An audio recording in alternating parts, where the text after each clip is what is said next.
Welcome to RealtyPitch.com, featuring your host, Akos Jankira, and friends. Learn how to become an elite real estate agent right here on RealtyPitch.com. Hi there, I'm your host, Akos Jankira for RealtyPitch.com. All right, so today's podcast, I wanted to talk to you about sincerity. All right. So we covered bonding. We talked a little about that. We talked about social media. We've talked about a few topics. And if you haven't heard these topics, go back and listen to some of the podcasts on realtypitch.com. Because we're the podcast that we're trying to improve your skills and become an excellent real estate agent, an elite real estate agent. We talk about that. And elite salespeople, they have skills. They have certain skills. They practice, they rehearse, they get good at it. They make their skills a reflex. We talked about that. It has to be a reflexive behavior. Okay, so last time I talked about social media and what to do with social media. We'll go on to other podcasts about how to use social media to your advantage. But the last podcast I talked about how some people use social media that actually costs them at the price of their brand. You got to be very careful in how you use them. Today, I wanted to talk about interactions and sincerity. Now, I watch a lot of people in my life, especially at my brokerage, and I watch people's interactions, and I say to myself, that interaction was really good versus that interaction which was troubling, bad. And I know you've watched this, and I know you felt it about the interactions. Now, we talked about the 4 types of people. We're going to delve into that in later podcasts, and you can also check on that on realtypitch.com. We have training videos there on how to identify the 4 different personalities and how to adapt to that and how to make your customer comfortable. But today is about sincerity, because the bottom line is sincerity sells.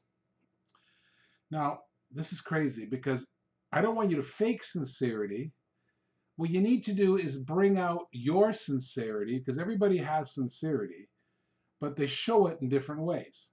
They have different mannerisms that reflect sincerity. Everybody is sincere. I can tell you something, even sociopaths can fake sincerity to the point you think they're sincere. Now, I'm not suggesting you do that, but I want you as a human being, in the humanity of things, you can be very sincere. And other people pick up on that sincerity. And sincerity is something that will escalate and your bonding experience. All right.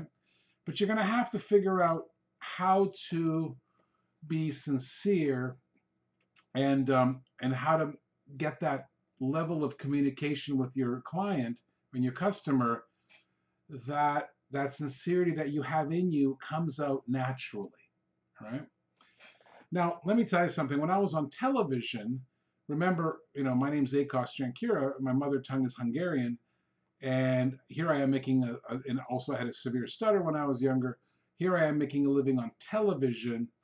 However, when I'm tired and when I'm not on my game, the producer, see on television, there's a couple people watching you. There's a producer, there's a director, there's somebody punching the show, which means the cameras are different. They can push through somebody pushing the cameras. Think about sports. In sports, there's I don't know how many cameras. It seems like to be like hundreds of them. And there's a person who actually pushes the button to show you what camera you see at that time.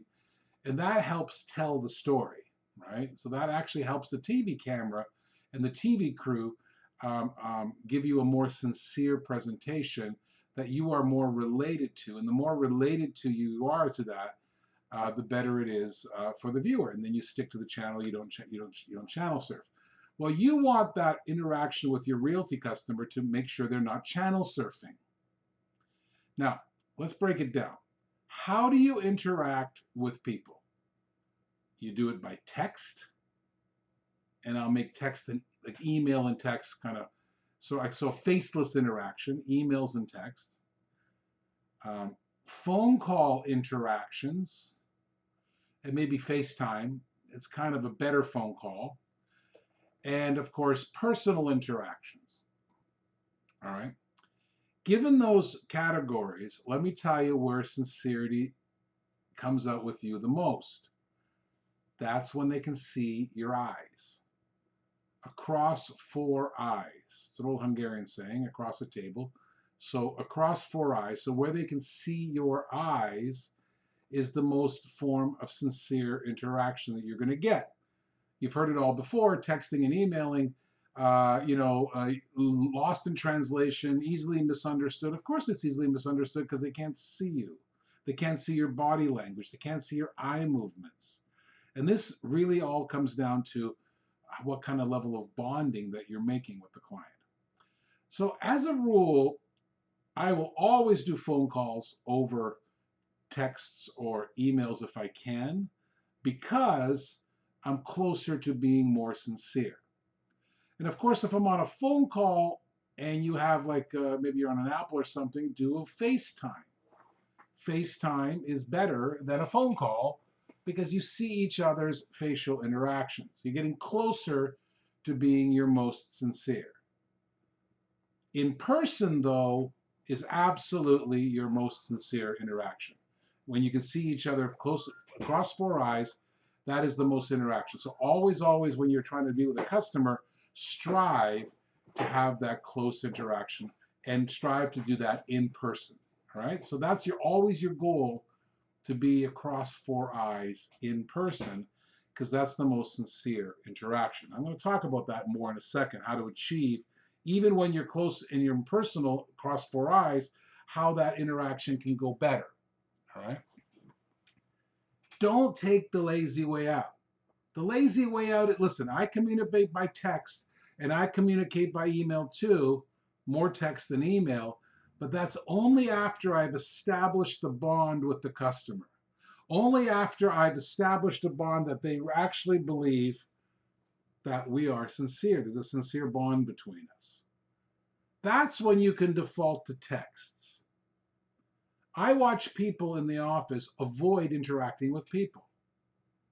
They avoid it. They go to text right away. They go to email right away. Let me tell you something. I'll beat you every time. I hope all of my competitors do that because I understand clearly what it means to interact sincerely with the client. Okay? So I want you to text, but I don't want you to text immediately. To refrain the texts and the emails to after you've made your most sincere connection with the customer. And of course, the most sincere connection is best is person. Second best is like a FaceTime video chat. Third best is phone call. Fourth best is text. Last most impersonal one is email. All right? So climb that ladder. Get that up there. Get that ladder up there. Okay? Sincerity. All right. Now, let me tell you, I always relate this to my television career because my television career is where I learned my chops and how to be in front of people and deal with people. And as you know, I've got 10,000 hours of live television underneath my belt. And I had a guy in my ear. I'm going to relate to this guy. His name was David. He's a good friend of mine. I'm godfather of his son. So I met David not in person. I met David in my ear. Because on television, you'll always notice there's an earpiece, usually on the other side of the camera. So if the camera's on this side, it's kind of hidden. And of course, the camera's on this side, we put it over here. And he's talking to me all the time. Camera one, camera two. You know why he was saying camera one, camera two? Because there's nothing worse than you watching me when I'm faced this way and you're not looking at my eyes. So they understood television sincerity is get the person to look into the eyes of the customer watching, so that the customer watching could see their eyes. So he is trying to make me more sincere by connecting me with the person watching, and that's exactly what you should do with your client. Imagine how poorly a personal interaction would be if you're not looking at the person. Uh-oh. Seriously. What do we do all the time? Ever go to a restaurant and watch people eating dinner? They're all looking at their phones. Let me tell you something. When you meet that customer and you do not have that bond yet, put your phone down. And the reason you want to put your phone down isn't because you're not interested and all that. You can actually be interested in somebody. And, well, it's not the highest level of interest, but there is an interest there. You ever been to somebody, they're texting, I'm listening, I'm listening. No, you're not. You're not looking at me. So looking at you in the eyes is important. Television makes me, or makes everybody, look into the camera. And it isn't because I want to see where the camera is. It's for the customer's benefit so they can see the whites of your eyes. Very important.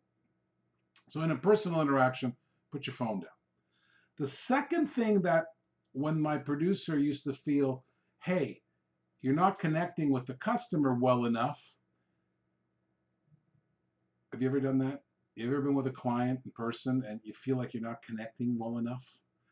I do it all the time, especially if you're cold. Like we have a window at our brokerage, so some people stop at the window and we go out and talk to the people at the window, and I can tell you a good interaction and I can tell you a bad interaction. Let's break that down.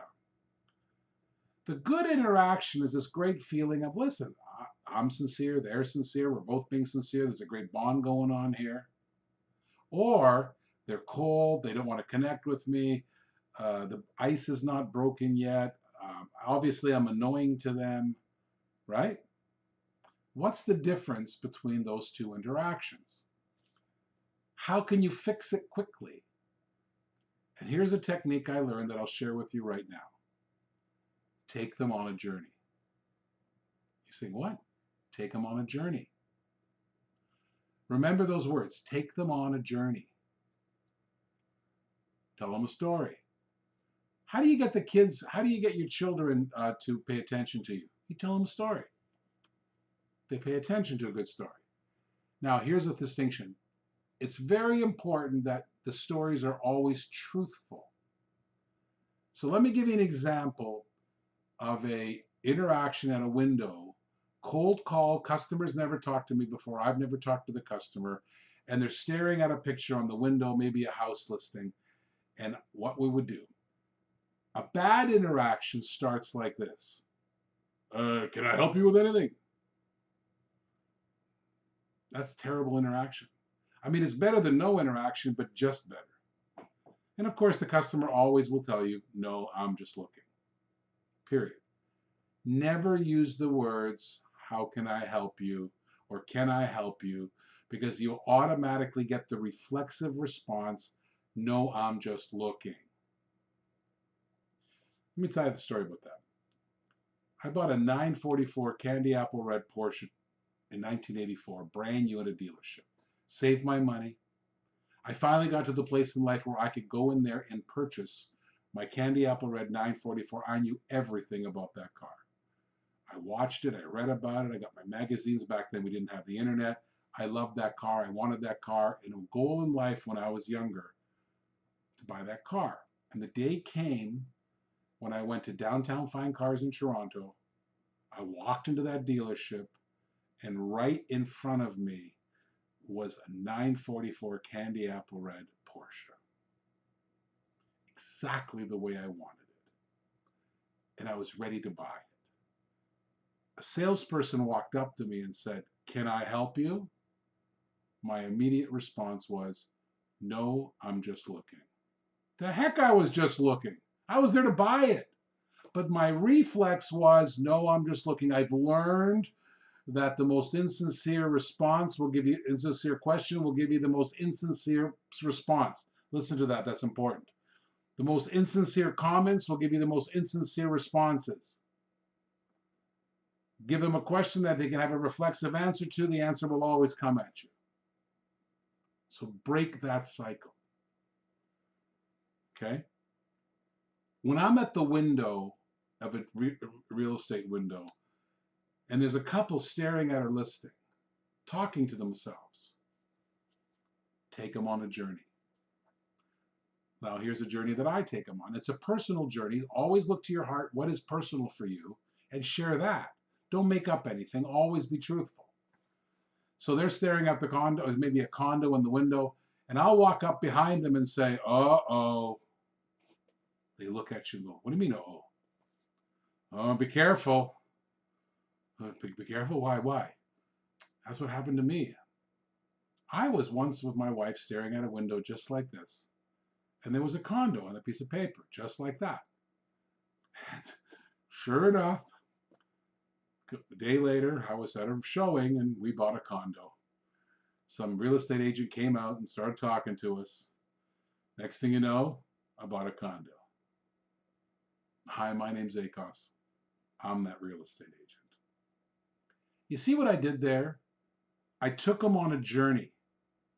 The journey is important because when I take them on a journey that reflects my personal experience, I am being sincere, very sincere, because I'm sharing something about myself with them. I'm sharing something about myself with them. In fact, in that particular moment, I'm sharing a vulnerable part of myself with them. And usually when I talk like that, the customer at the window starts giggling or laughing and go, oh, yeah, yeah, wow, how long ago did that happen? Well, I guess now it's 15 years. You see what happens there? I'm interacting with the customer naturally. I am eliciting a natural response from them. Let me translate that for you. A sincere response from them. And now they are starting to ask questions. How long have you been here? Where did you look at? Where'd you buy? The fact that that customer didn't bark a response, no, I'm just looking, but started to engage with me first with a smile and a giggle. You know, one time I had a guy goes, oh, you poor bugger. And I looked at him and said, I'm not sure. I think right now you're the poor guy looking at the window. But sincerity, take them on a journey. And in real estate, you have so many journeys that you can take them on. And if you can share a personal story and take them on a journey, that's the most sincere that you can be, right? And use that technique a lot because this is a way for you to be sincere. You're acting as yourself because you're sharing a personal story, right? This naturally, even the most insincere, doesn't talk person, kind of an introvert, if they're starting to share a story about themselves, their sincerity comes out. And if you can do that, your connection with the customer will be very strong. Way stronger than, can I help you? No, I'm just looking.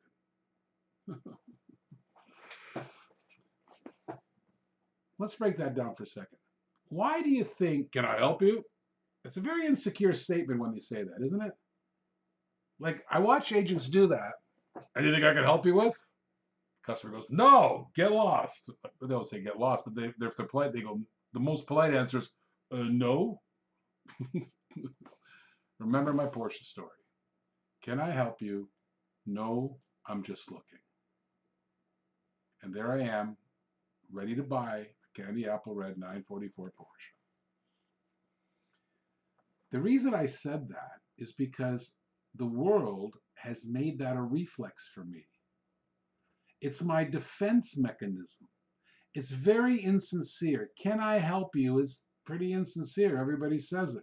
And because everybody says it, it's worn out. Maybe there was a day way back when that had some value, but that must have been in the 1800s or something. And society has learned that the easiest way to get rid of a salesperson is, I'm just looking. What's another one that we think of hear about all the time?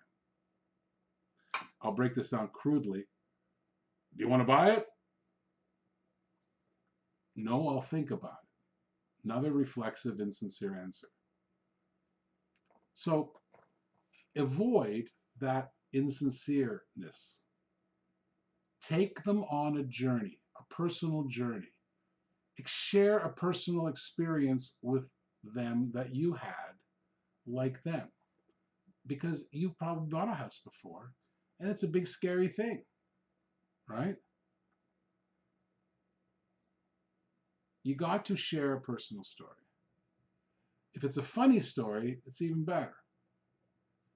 If it's a vulnerable story, it's great. And in real estate, you can do that. So this is my takeaway on this. Sincerity sells. And if you're not a naturally sincere or you're an introvert, you don't know what to say or do, and you automatically start doing these reflexes like, can I help you? Stop.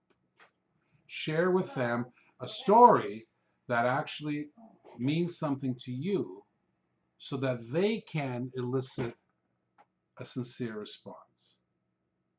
All right? That's the important thing. And think about all those times you can do it. Like, let's say you're showing a house. Never show a house by saying, this is the bathroom, this is the 3 bedrooms, this is the this, and this is the that. That's not selling. That's poorly guiding. When you're in a house, just share stories. Here's one. Wow, double sinks. Holy moly. I got to tell you, one time a double sink cost me a lot of money. Customer goes, what do you mean? Well, I was in this condo and my wife was complaining that we had only one sink in the master bathroom. And then every time I was in there, she had to go to the other bathroom to do her things because she wanted the privacy and she wanted the space. And the single sink in the one master bedroom wasn't helping. So I said, okay, let's go find a double sink house. Anyways, we ended up buying a $1.7 million, actually, it was worth 1.7 when we sold it. It was a $900,000 house. And primarily, it started because we were looking for a double sink in the master bedroom. I go, be careful with this double sink. Mine was expensive. See what I did there? I shared a very vulnerable story, and that's a true story, by the way, a vulnerable story about the double sink. This house has the benefit of a double sink. That's a marriage saver in some cases. But I didn't tell them that. I shared a story about that in my personal life. Sincerity sells. And if you don't know how to be sincere, take them on a journey. Tell them a personal story. And think about all the personal stories you have. Let me tell you something. I've told that double sink story a lot. Probably at every house that had a double sink. All right? When I go to a house and there's in the bathtub, I don't say this is the bathtub. I say, my gosh, I love bathtubs. I have a lot of people on my phone and texting and calling, but my family knows that first half hour in the day is mine because I'm a bathtub guy. I love collecting my day's thoughts in the bathtub. I love bathtubs. It's my solace. It's my paradise. It's my getaway. See what I did there? Right? Tell them a personal story. Sincerity. They relate to that stuff. And when I'm in the kitchen, I see a pantry. I don't say this is the pantry. This is the stove. This is the microwave. You know how many realtors I've seen do that? I would say something like, oh my gosh, I love pantries. What I do in my house, we have all my secret snacks are over here on the right side. And then over here is all the important stuff, but the secret stuff is over here. What will you put in your pantry? So I shared with them something personal and I elicited an engagement. What will you put in the pantry? Do you have a pantry now? Right? Engagement, sincerity, and if you don't know how to do that, take them on a journey. All right? That's how you create a better bond, and that's how you become an elite real estate agent. All right. Hey, Jankira here, host of Realty.com, RealtyPitch.com. Listen, go to RealtyPitch.com. Listen, we have a lead generation program there. You can get tons of leads. We have a great platform there. I have training videos, what to do specifically when you get a lead, how to nurture the lead, how to get the best results from your lead, how to take them across the goal line faster. I even have a way to improve your closing ratio and your conversion on internet leads on there. There's some very serious coaching on realtypitch.com. I encourage you to go there, sign up if you want there, and get more information on how to become an elite real estate agent. Until next time, this is Jankira on realtypitch.com.